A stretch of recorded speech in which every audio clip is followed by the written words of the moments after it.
నువ్వు ఆల్రెడీ దీనస్థితిలో ఉన్నా, ఇప్పటికే దీనస్థితిలో ఉన్నా, నలుగురు నవ్విపోయే స్థితిలో ఉన్నా, నువ్వు దేవుని దృష్టిలో ఎరుకైన దానివి, ఎరుకైన వాటివి.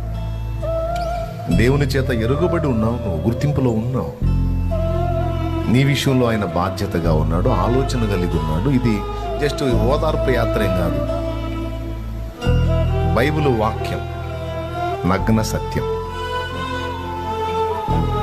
ఈ విషయం ఆ విషయం అని ఏమి చెప్పుదును? సమస్త విషయాలలో ఇది నీకు అన్వయింపు. హల్లెలూయా. శరీరాన్ని ఇచ్చిన దేవుడు దానికున్న న్యాయమైన ఆశలు తీర్చడా? దురాశలు తీర్చడు. కానీ విను, శరీరానికి అవసరమైన దురాశలను తీర్చడు. శరీరం కోరిన దురాశలు తీర్చడు, కానీ శరీరానికి అవసరమైన న్యాయమైన ప్రతి ఆశ తీరుస్తాడు ఆయన. Praise the lord.